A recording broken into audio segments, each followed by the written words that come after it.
ہم دینی علوم کے جو ذرائع ہیں، تحصیل علم کے جو ذرائع ہیں، جیسے مدارس ہے، تو کہتے ہیں تو دینی چیز ہے۔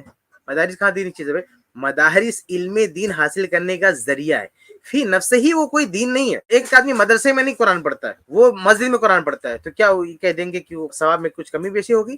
یہ مدارس ایک ذریعہ ہے دین کو سیکھنے کا، یہ فی نفس ہی دین نہیں ہے۔ ایسا نہیں ہے کہ یہی اصل دین ہے۔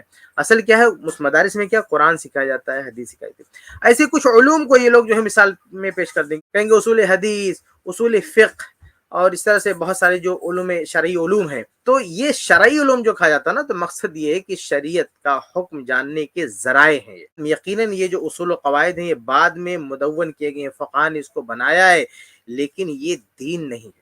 یہ دین کو سمجھنے اور سمجھانے کا ذریعہ ہے، یہ دین کو سمجھنے سمجھانے کا ذریعہ ہے، ایک وسیلہ ہے بس۔ ورنہ اصل دین کیا ہے؟ قرآن اور حدیث۔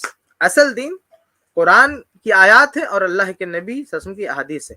بعد میں کسی فقیر نے کتنا ہی اچھا کوئی قاعدہ بنا دیا ہو، اگر وہ دلائل اپنے ساتھ نہیں لیے ہوئے ہے، مرسل قاعدہ ہے، دلیل سے خالی ہے، اس کی کوئی حیثیت نہیں۔ اس لیے آپ دیکھیں گے کہ فقہ جو قواعد بناتے ہیں تو اس میں کچھ قواعد ہوتے ہیں متفق علیہ ہوتے ہیں، کچھ قواعد مختلفی ہوتے ہیں۔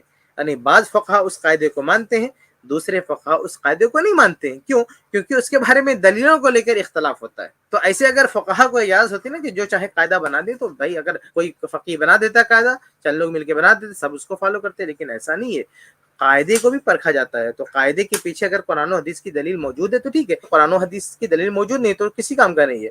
تو کہنے کا مطلب یہ ہے کہ یہ بنیادی فرق ذہن میں رہے، کیونکہ ہمیشہ اہل بدعت عوام کو کنفیوز کرتے ہیں، ٹھیک ہے، تو نئی چیز نہیں لانا، تو یہ اڑا دیتے ہیں بیچ میں دین کا لفظ، کہ دین کے معاملے میں یہ چیز ہے کہ نئی چیز نہیں لانا، عبادت کے مسئلے میں نئی چیز نہیں لانا، باقی جو دنیاوی مسئلہ ہے اس میں آپ نئی چیز لا سکتے ہو، بشرطیکہ کہ قرآن و حدیث کے خلاف نہ ہو۔ اور یہ تفریق، یہ فرق ہماری طرف سے نہیں ہے، ہمارے نبی محمد رسول اللہ صلی اللہ علیہ وسلم کی طرف سے یہ فرق ہے، اس لیے ہم یہ فرق کرتے ہیں۔